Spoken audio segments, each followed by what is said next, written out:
Hi hello welcome to cute corner.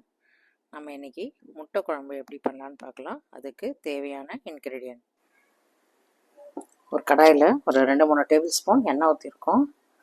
அதில் ஒரு 7 மிளகா, கொஞ்சோண்டு தனியா,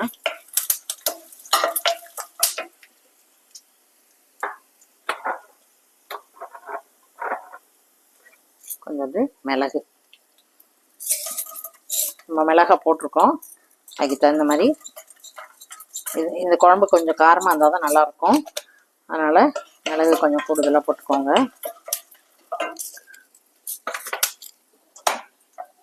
கொஞ்சம் பூண்டு,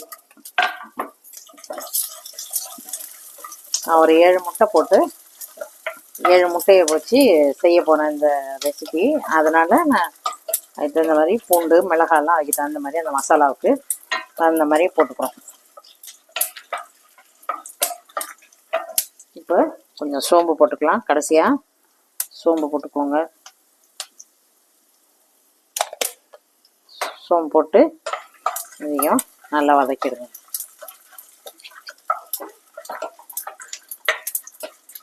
இதை அப்படியே ஒரு மிக்சி கப்பில் மாற்றிப்போம். இப்போ அதை எடுத்துட்டு நம்ம கொஞ்சம் தேங்காய் போட்டுப்போம். வெங்காயை நல்லா வாசனை வர வரைக்கும் வதக்கிக்கலாம்.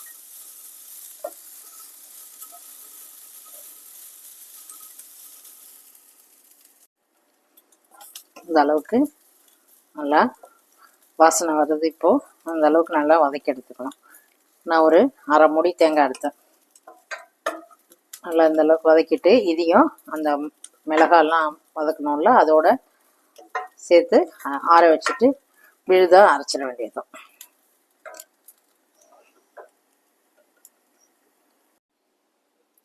ஒரு கடாயில் ஒரு 2-3 டேபிள் ஸ்பூன் எண்ணெய் ஊற்றிட்டு நம்ம அதில் கொஞ்சோண்டு சோம்பு போட்டுப்போம்.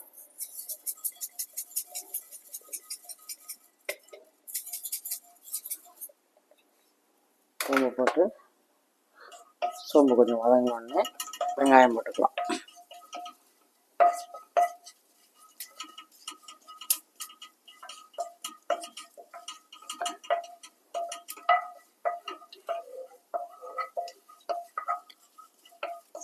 இப்போ வெங்காயத்தை நீட்டாக கட் பண்ணி வச்சுருக்கேன். ஒரு இந்த அளவுக்கு நீட்டாக மெலிசாக கட் பண்ணிவிட்டு அதை நல்லா வதக்கிக்கலாம். நல்லா ஒரு கோல்டன் கலர் வர அளவுக்கு நம்ம வதக்கி எடுத்துக்கோங்க. இது கொஞ்சம் சீக்கிரம் வதங்கிறதுக்காக நம்ம கொஞ்சம் உப்பு போட்டுப்போம். நீங்கள் அப்படியே எல்லாத்தையும் போட்டாலும் சரி, இல்லை கொஞ்சமாக போட்டு வதக்கிட்டாலும் சரி. உப்பு போட்டு கொஞ்சம் வதக்கலாம். அப்போ சீக்கிரமாக வதங்கிடாது. அதனால் நம்ம அதை போட்டு வதக்க ஆரம்பிக்கலாம். இது அளவு அதிகமாக வரும்ன்ட்டு நான் பாத்திரத்தை மாற்றிட்டேன். தக்காளியை ஒரு 1.5 தக்காளியை தண்ணியில் போட்டுட்டு, ஒரு 2 தக்காளியை தண்ணியில் போட்டுட்டு தோலை உரிச்சிட்டு பியூரி எடுத்து வச்சுருக்கேன். இந்த அளவுக்கு நம்ம நல்லா வதக்கிக்கலாம். நல்லா பச்சை வாசனை போய்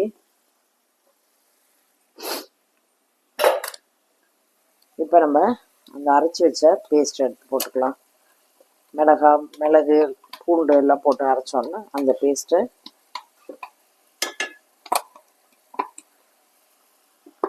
போட்டு இதையும் கொஞ்சம் நல்லா வதக்கிக்கலாம்.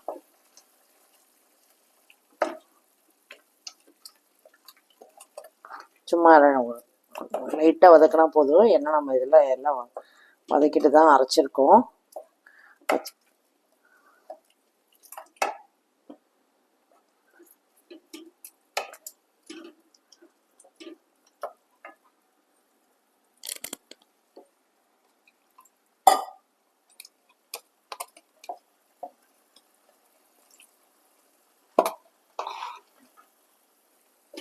ஒரு நிமிஷம் கொதி வந்தால் போதும். ரொம்பலாம் ஒன்றும் கொதிக்க வேண்டாம்.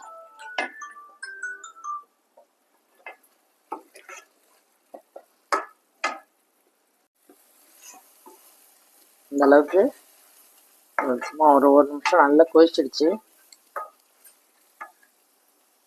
இப்போ நம்ம அதில் கொஞ்சம் புளியை ஊற்றிக்கலாம், புளி தண்ணி ஊற்றிக்கலாம்.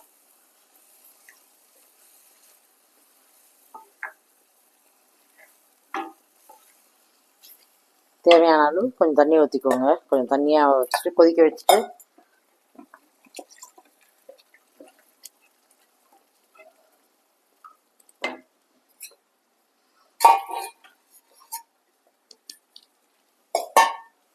கொஞ்சம் மஞ்சள் போட்டுக்கலாம். இந்த புளி பச்சை வாசனை போகிற வரைக்கும் கொதிக்கட்டும்.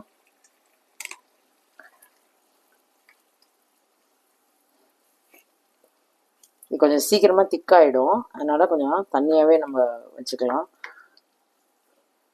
நீங்கள் மார்னிங் பண்ணிங்கன்னா ஆஃப்டர்நூனுக்குள்ளே அது ரொம்ப திக்காயிடும்.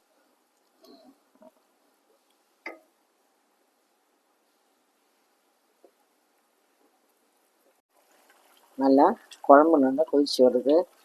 புளியோட பச்சை வாசனையெல்லாம் போயிடுச்சு. நல்லா எண்ணெய் கொஞ்சம் மேலே மிதந்து வருது. இப்போ இந்த டயத்தில் நம்ம முட்டையை நான் வந்து வேக வச்சுட்டு இந்த மாதிரி நடுவில் கட் பண்ணி வச்சுருக்கேன். இந்த முட்டையை நம்ம இதில் ஒன்று ஒன்றா போட்டுடலாம். அப்படி இல்லை நீங்கள் முட்டையை உடச்சி ஊற்றணுன்னா இந்த ஸ்டேஜில் உடச்சி ஊற்றிட்டு ஒரு 5 நிமிஷம் இல்லை 10 நிமிஷம் அப்படியே ஆன்லேயே இருக்கட்டும். அதுக்கப்புறமா ஆஃப் பண்ணிவிடுங்க. அது எங்களுக்கு உடச்சி ஊற்றுறதோட இப்படி போட்டால் தான் இது பிடிக்கும், அதனால் நாங்கள் இப்படி போடுறோம். உடச்சும் ஊற்றலாம். உடச்சி ஊற்றுறதுன்னா இந்த டயத்துலேயே உடச்சி ஊற்றிடுங்க. இது வந்து எங்கள் அம்மா சொல்லி கொடுத்தது.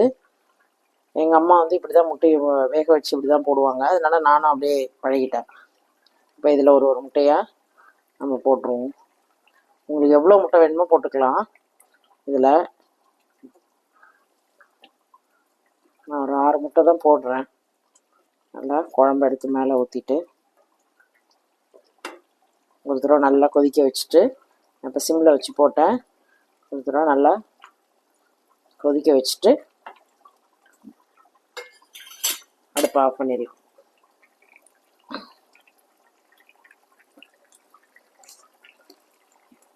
இப்போ அப்படியே அடுப்பை ஆஃப் பண்ணிவிட்டு இதை மூடிடுறேன்.